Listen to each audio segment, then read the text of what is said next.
Earlier this summer, we put it out there on Twitter that we would be driving through Calgary, and Sean Tuff, one of the owners of TuffHill e-bikes, reached out and asked if we wanted to get a tour of Calgary's bike path on a TuffHill e-bike. Until then, we hadn't really heard of TuffHill e-bikes, but when someone uses the words bike paths and e-bikes in the same sentence, we always say yes. And then we thought, why don't we make a video about it and give our thoughts on the bike? This video has two parts. For the first part, we interviewed Sean about the bike design and why certain decisions were made in the choice of components of the bike, etc. And the second part, I will give you our review based on a 62-kilometer, very diverse ride, including urban areas, parks, and some really tough hills. Get it? Tough hills. Yeah, they get it too.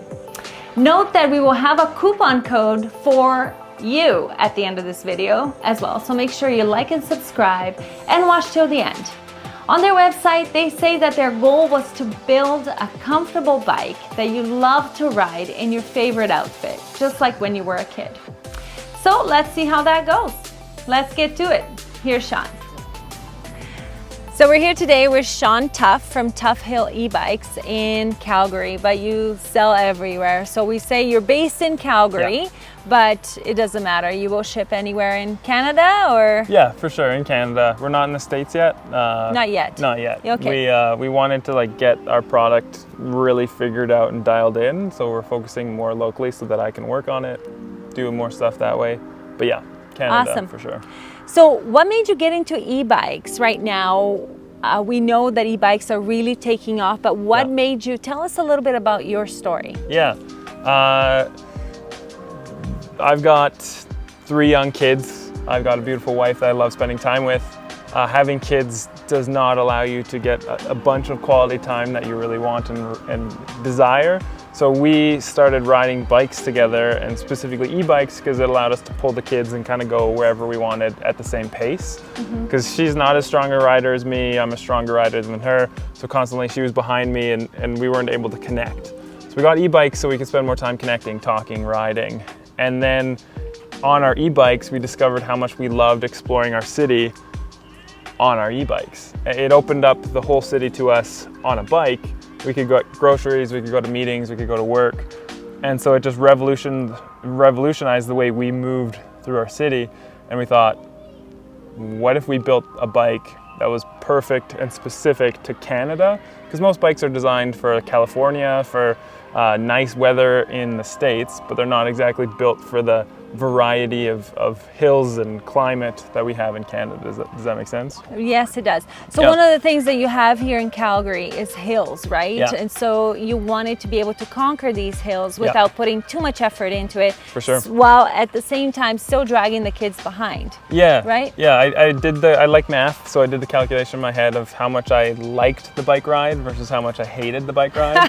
And when I was climbing the hill, it would take me like 2 minutes to go up a hill, and my kids would be yelling at me, go faster, come on Dad, go faster. Whereas going down the hill took me 15 seconds. So that just wasn't a ratio of enjoying to hating that I liked. Plus I'd be so sweaty, and it gets really hot in the summer, so it just didn't work. It wasn't enjoyable, and I guess I want to live my life so that I enjoy the things that I do, so I am more often to do them. So in Winnipeg, we don't have hills, as you know. I don't know if you've ever been. I have. So it's flat. It's flat everywhere except for the odd bridge here and there. Yeah. So people will say to me, well, what's the point of an e-bike? There's no hills. And what we do have instead is crazy winds. Yeah. Like sometimes I'm fighting 50-kilometer winds in the winter, right? There may be a day where I don't fight those winds and take the bus, but an e-bike allows me to push through that with minimal effort, right? I'll pass someone who's struggling and I'm going, hi, you know? Plus you don't have like the mental battle of wind going at you, you pushing into it, and you know you're pedaling hard, but it feels like you're not moving. Right, and also the choice. Do I take my bike today? Yeah, the answer is always yes. Yeah, because it's easy.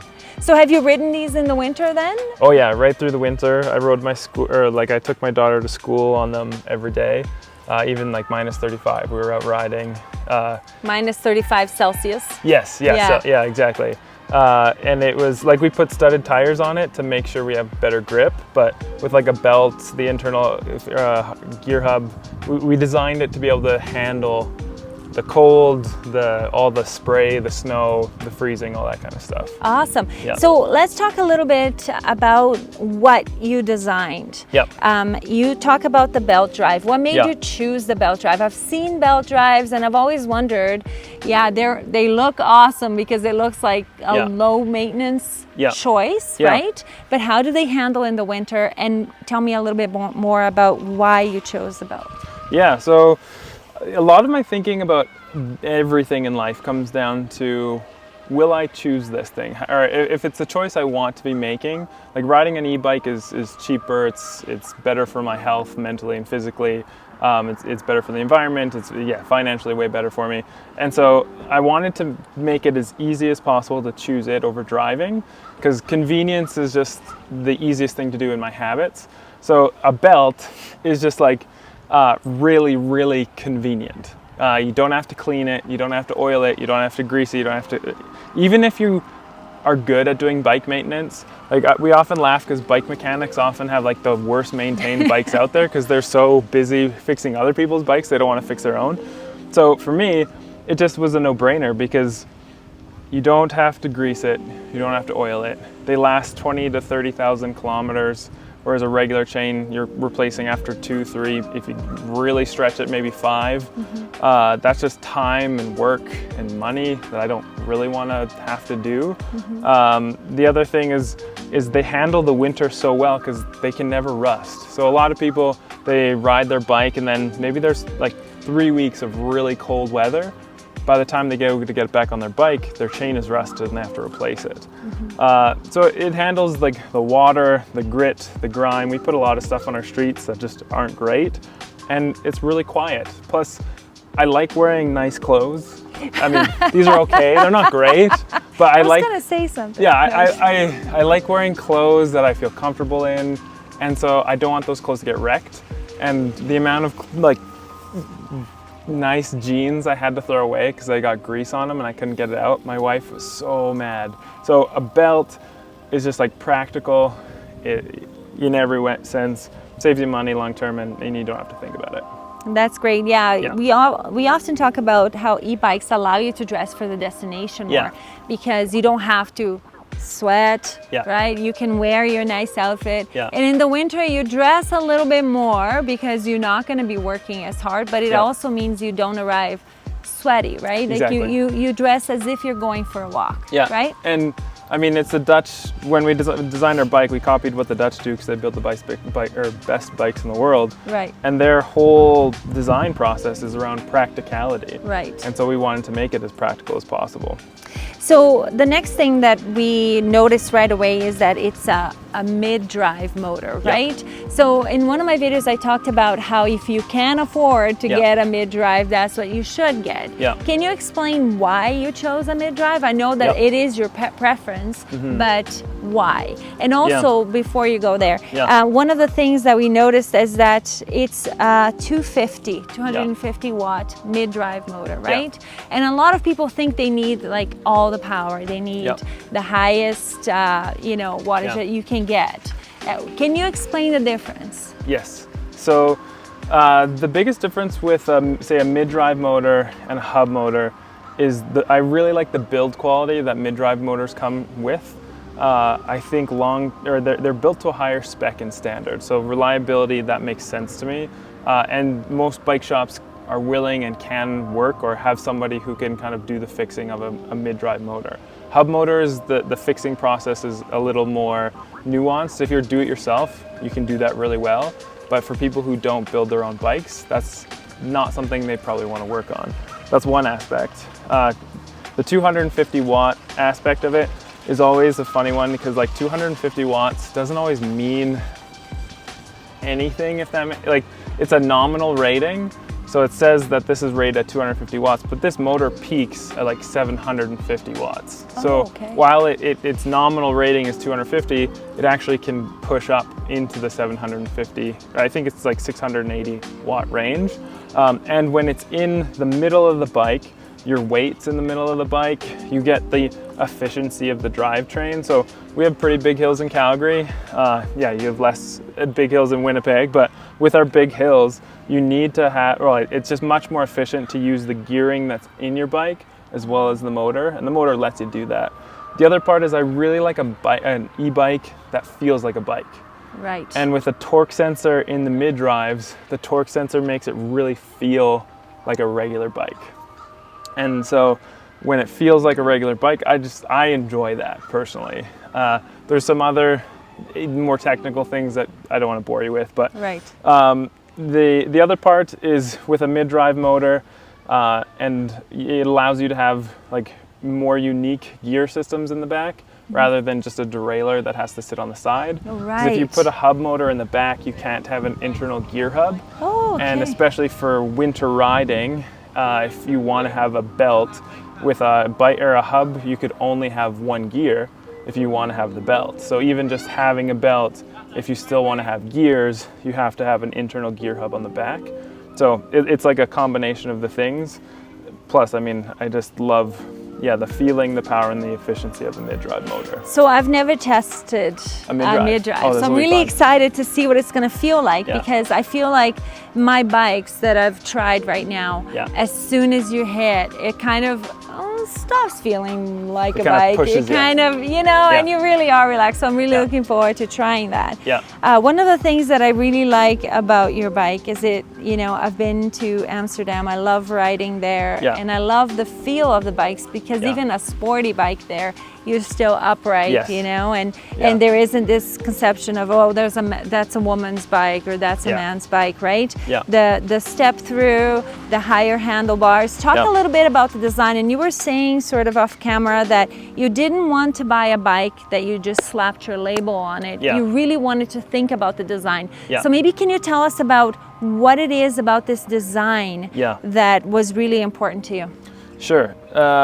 The big thing comes down to bike geometry, so which is a fancy way of saying the different lengths of the posts and how they match together. So our big thing was trying to create comfortable upright sitting position where you still have some sort of like strong pedaling ability. When you're upright, you're not going to get the perfect amount of like pedaling strength, but you're not like sitting so far back on a cruiser that when you again go to climb hills that it's difficult. Right. Even with a motor, if you got a powerful enough motor, it won't matter. But if you have but with a good motor, it still might feel a bit awkward. So it's kind of like an in-between. Upright riding with still decent pedaling ergonomics, I should say. And in designing that, we did look at the Dutch and how they did it, because if you're sitting upright, one, you see much better, which is safer in traffic. We are getting better with our bike infrastructure, but we're still not great at it in Calgary. So you interact with cars a lot, so being able to see better helps. And then the other part just being that when it comes to your back and your shoulders and your wrists, being able to sit upright is really nice. And so when we looked at most bike designs out there and frame designs, they didn't have the mix of everything we really liked. And so we wanted to build something unique that could work instead of slapping our brand on a bike that's been made and sold by the thousands elsewhere. Right. We see that a lot, right? Yeah. You start noticing that some e-bikes kind of have the same look, and right. And you chose a Bafang mid-drive motor. Can you tell us what kind of in terms of just like cost for performance, I think they're really, really great. I love Bosch motors. I think they're like top of the line, best out there. Bafang's performance comes like close, but being significantly cheaper. And so we're a smaller business. We honestly couldn't do the full order that Bosch asked for. And so, but we went with Bafang because they're like the biggest electric motor company in the world. They get high and strong recommendations all over Europe. And so we thought, well, it's practical, it's easy, and we can actually fix them ourselves. A Bosch motor you can't fix yourself, whereas these motors you can. So we were thinking longevity is we could service all of these motors ourselves, which just keeps things lasting longer. Right. Our hope was that they could last, you know, these bikes last 20, 30 years. Wow. And so we're hoping that we'll be able to keep servicing, fixing all these parts for that long. Okay, Yeah. cool. Yeah. So one of the things that I wanted to ask you about is, it looks to me like this bike that we're gonna try today, everything is on here. You have the ABUS lock, which I love because it's that Dutch, you know, that Dutch idea of, I'm just gonna quickly lock my bike. Yep.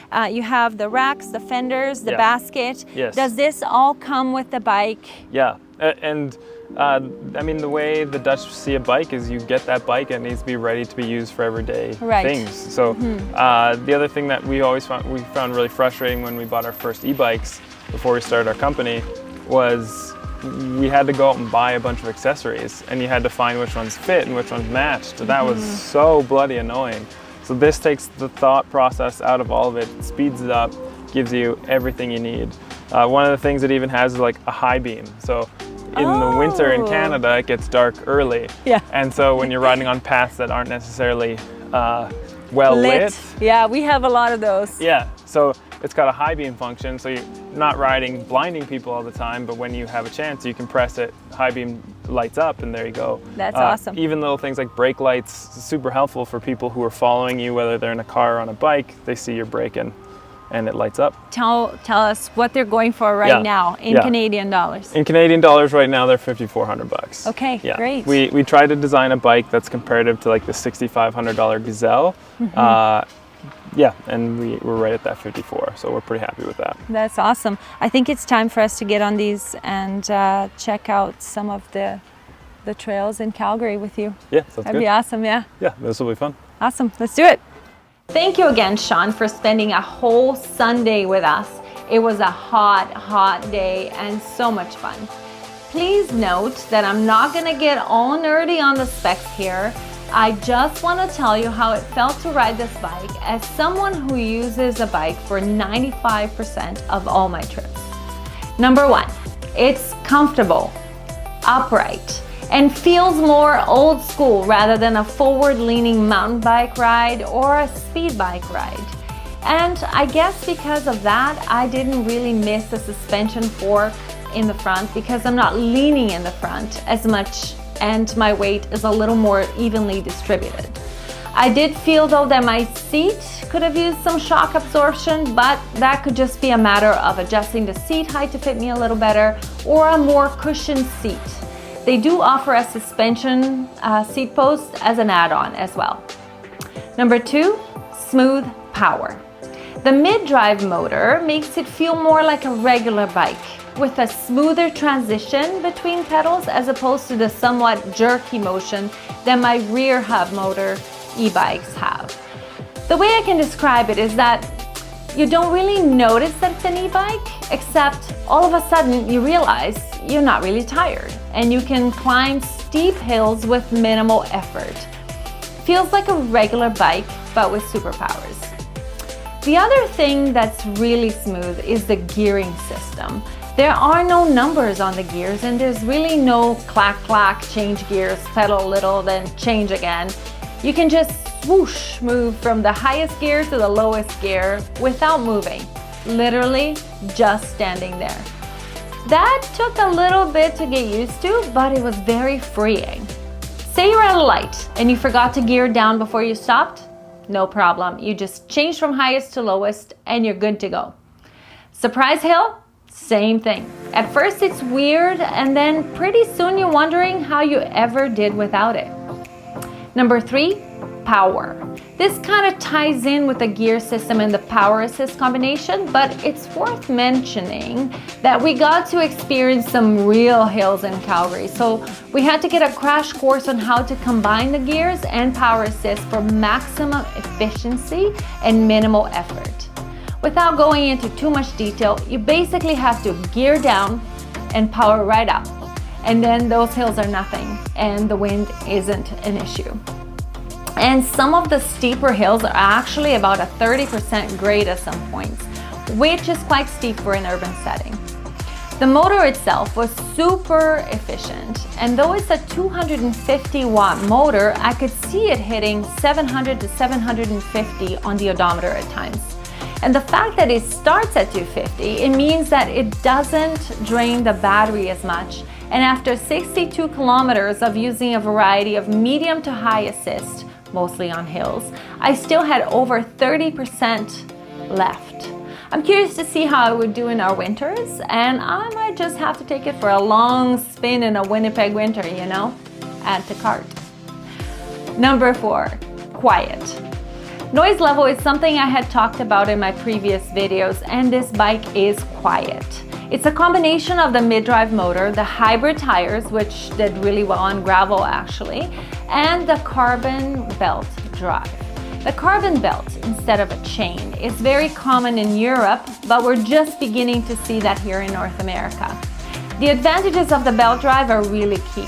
For one, aside from being quiet, they're also maintenance-free, grease-free, and rust-free. They're also built to withstand cold and last up to 30,000 kilometers. Number 5, accessories. The TuffHill e-bikes come with a basket, rear rack, fenders, and integrated lights. Oh, and brake lights. Sean mentioned in passing that this bike is comparable to the Gazelle e-bike, which sells for about $1,000 more and doesn't come with a basket.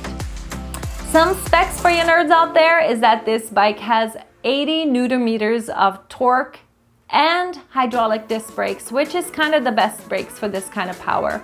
Trust me, when I was picking up speed down those hills, I was very thankful for hydraulic disc brakes.